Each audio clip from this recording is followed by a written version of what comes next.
Attitude check. Bronco Pride.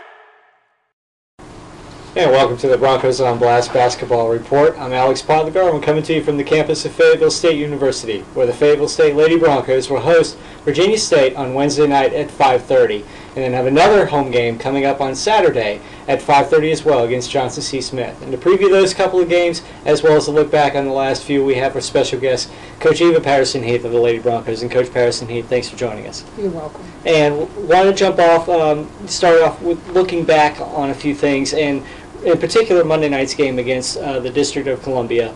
You guys, it's a team you lost to 3 weeks ago by 23 points, and then last night you're down 11 in the first half, and then you come all the way back and you win. You're up by double digits in the second half. How satisfying was that victory for you guys last night? It was very, very satisfying. The girls were ecstatic. They knew that that was a type of basketball that we should have been playing all year, but it has been a process, and as we're turning the corner to February, they're understanding more of what we want to do defensively and feeling more comfortable with what we need for them to do offensively as well. Yeah, I don't want to take away either from last Saturday's game at Winston-Salem State, another game where you guys were in the ball game the entire way. Your assessment on how things went there? Unfortunately, we weren't able to pull that one out, but we got down early. We couldn't buy a basket the first half. Got the shots that we wanted, we got the looks, but we just couldn't finish. And fought back the second half, took the lead briefly, and I think the lead changed maybe four times during the game. And at the end, Jelena Robinson hit a two that cut it to two, but we had to foul, and they were able to hit their free throws. But you guys seem like you're closing that gap from where you were at the early part of the year to where you are now. We are. They are, as I said earlier, they're understanding their roles, and we're understanding what they can bring to the table as well. Good opponents coming up this week, and it starts on Wednesday night, 5:30 against Virginia State. Your assessment of the Lady Trojans as a basketball team, what do you see out of them? I see pretty much the same type of game they played last year. They are well coached, well disciplined. They don't turn the ball over a lot. They're going to try to attack, try to mix it up defensively. So we'll be ready for that.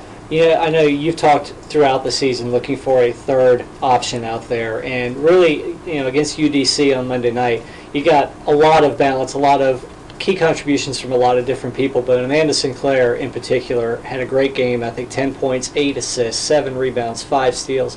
Talk about, I guess, her maturation with the Lady Broncos. What is she bringing to the program? Well, that's the type of effort that we expected from Amanda.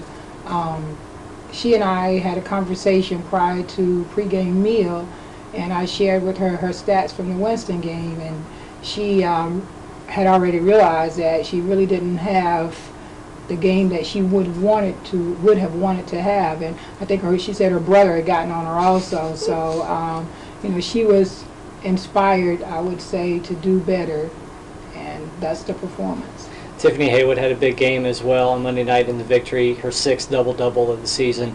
I know this has kind of been a point of emphasis for you guys. The entry passes to her, she got great position in the paint, great entry passes from the guards on the wings. Talk about how all that has come together most recently, because again, you guys have won 4 out of your last 5 games. Again, that comes from Coach Abraham. He works with the guards, and he has been steadily telling them that they should make sure that they see the post numbers before they make the entry pass. And also, last night we put emphasis on passing the ball 4 or 5 times before we were looking for a shot, and hopefully we wanted to get a clearer passing lane and an opportunity to attack from the baseline as well. Again, you guys, it's a tough week for you. These are tough CIAA opponents coming in. Saturday as well. Again, you guys host Johnson C. Smith at 5:30 here at Capel Arena. Kind of preview that game a little bit for us.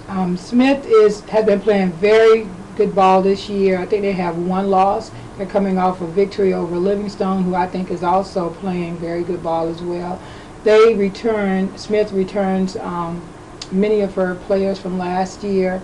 So their look is the same. we're anticipating a great basketball game there as well. Well, we know that you'll give them their best shot, your best shot, definitely, in that ball game. You guys, like I say, you're running hot right now. Wins in 4 of your last 5 games. How's the locker room at this point? You know, it's kind of subdued. We have been losing for so long, winning. They were excited, but not overly excited. They know that we still have a lot of basketball to play. And I told them at the end of practice today that normally after a big win as a UDC game, there's usually a letdown. And I wanted them to be mindful of that we needed to be focused and ready to not take anyone for granted and ready to play whomever we had to play. Well, we know they're taking a business-like approach to things, and see it's working right now, so that's a good deal. I hope so. Good deal. Well, again, you can catch all the action of Fayetteville State Lady Broncos at FSUBroncos.com. You can find us on Facebook and on Twitter as well. And again, the Lady Broncos host Virginia State Wednesday at 5:30, and then again back at home, Johnson C. Smith at 5:30 on Saturday. So check out all the Lady Broncos action. You've been watching Broncos on Blast Basketball Report. Check us back real soon.